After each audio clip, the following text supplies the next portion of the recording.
और बोला, रुकिए भैया, हमारे मालिक का ऑर्डर है, एक भी मक्खी नहीं होनी चाहिए। ऐसा कहते हुए उसने सीधे उस मटन बिरयानी की प्लेट पर और पेटू लाल के मुंह पर फिस फिस करते हुए मक्खी मारने वाली दवा का अंधाधुंध स्प्रे किया।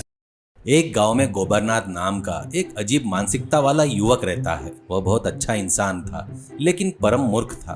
दुनिया में लोग जो बातें कहने के लिए मुहावरे के तौर पर कहते और जो बातें सच में कहते, वो इन दोनों के बीच में अंतर बिल्कुल नहीं समझता था। वह हर बात को अक्षरों में यानी बिल्कुल सीधा सीधा लेता था।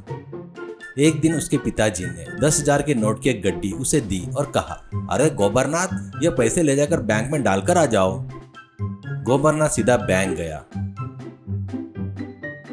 वह अंदर गया, कैशियर के बैठने वाले केबिन के अंदर 10,000 को हवा में उछाल दिया और जैसे कुछ हुआ ही न हो वैसे घर आ गया। बाद में जब बात पता चली तो पिताजी अपना सिर पीटते हुए बोले, अरे गधे, पैसे कहाँ है? तुम कह रहे हो कि बैंक में उछल कर आ गए, इसका क्या मतलब है? क्या तुम्हारे पास थोड़ी भी अक्ल है क्या?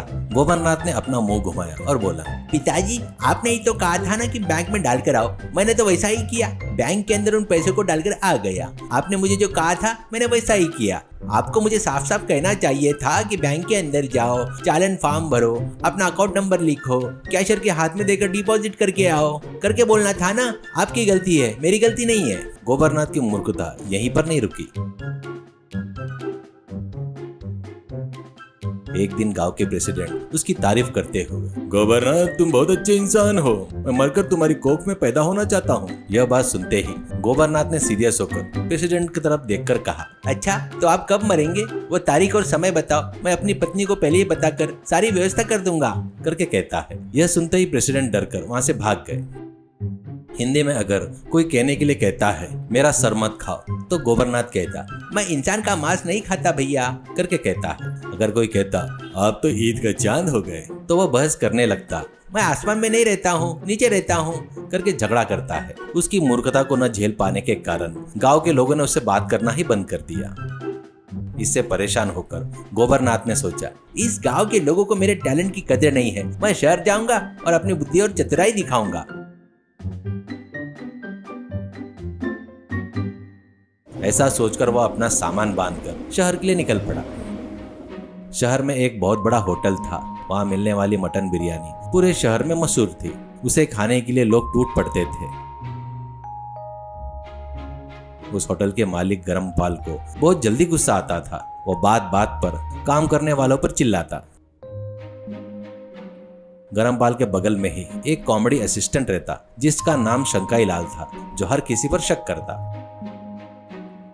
गोबरनाथ ने होटल में कदम रखा और गरमपाल से मिला। गोबरनाथ ने दोनों हाथ जोड़कर कहा, सर मैं गांव से आया हूँ, मुझे होटल में कोई काम दिला दीजिए सर, मैं जान लगाकर काम करूंगा, ऐसा कहता है। शंकाई लाल ने शकभरी नजरों से देखते हुए गरमपाल के कान में फूंकते हुए कहा, सर इसका चेहरा देखने में तो ये सीआईडी ऑफिसर जैसा लग रहा है, शायद ये हमारी बिरयानी का सीक्रेट फार्मूला चुराने आया है, करके गरमपाल के कान में कहता है। गरमपाल ने असिस्टेंट को पीछे धकेला और कहा, अरे मुंह बंद कर रख शंकाई, हमें वेटर की जरूरत है। ए गोबरनाथ, मैं तुम्हें यहाँ वेटर की नौकरी दे रहा हूँ, रोज का 200 रुपए सैलरी होगी, ध्यान से काम करना, मैंने जो कहा है उसे बिना किसी चूक के करना ही तुम्हारा काम है, अपनी खुद की चतुराई बिल्कुल मत दिखाना, समझ गए ना, करके चिल्लाता है। गोबरनाथ ने खुशी खुशी कहा, मुझे भी कही हुई बात वैसे का वैसा ही करने की आदत है सर, मुझे ऐसे बॉस बहुत पसंद है सर, करके कहता है। गरमपाल ने होटल की तरफ देखा और ऑर्डर दिया, सबसे पहले कस्टमर्स के टेबल की तरफ जाओ, होटल में एक भी मक्खी नहीं दिखनी चाहिए, सबको अभी कभी भगा दो, करके ऑर्डर देता है। गोबरनाथ खुशी खुशी रसोई की तरफ गया। वहां उसने मक्खी मारने वाली दवा की एक बड़ी स्प्रे बोतल ले ली।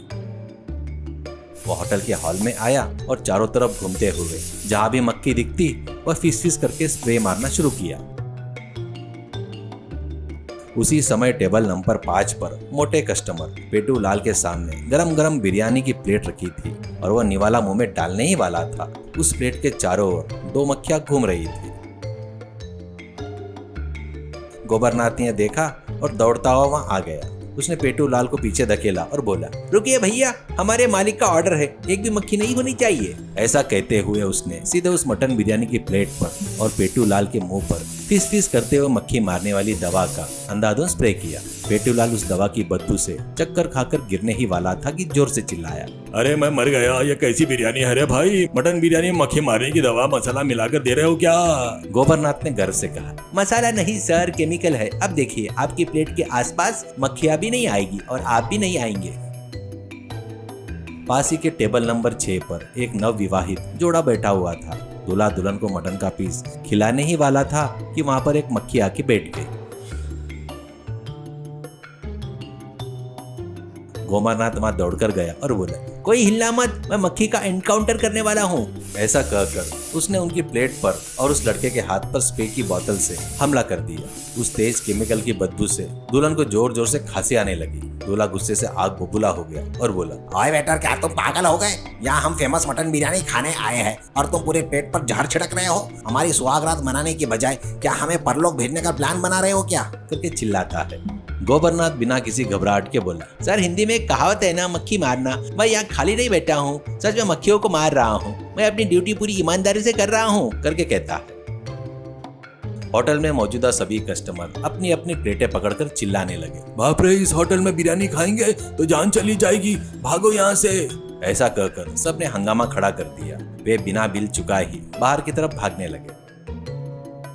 होटल के हाल में हो रहे इस झगड़े को देखकर मालिक गरमपाल और असिस्टेंट शंकाईलाल दौड़ते हुए आए। कस्टमर को बिना बिल दिए भागते देखकर गरमपाल का दिल बैठने लगा। शंकाईलाल ने अपना सिर पकड़कर कहा, सर मैंने पहले ही कहा था ना, ये हमारे विरोधी होटल का भेजा हुआ एक एजेंट है। स्प्रे मारकर इसने हमारे सारे कस्टमर को भगा दिया। इसके पीछे बहुत बड़ा प्लान है सर। ऐसा चिल्लाता है। गरमपाल ने गुस्से में चिल्लाते हुए कहा, ओए गोबरनाथ, ये क्या कर रहा है तू? मेरी फेमस मटन बिरयानी की प्लेट में मक्खी मारने की दवा छिड़क रहा है। मेरा होटल बर्बाद करने आया है क्या तू? करके चिल्लाने लगा। गोबरनाथ ने बहुत ही मासूमियत से स्प्रे बोतल दिखाते हुए कहा, सर आपने ही तो कहा था ना कि होटल में एक भी मक्खी नहीं दिखनी चाहिए, सबको भगा दो। मैंने आपकी बात का एकदम पालन किया है। मक्खियां प्लेट पर बैठ रही थी, इसलिए मैंने प्लेट पर स्प्रे किया। इसमें मेरी क्या गलती है? करके कहता है।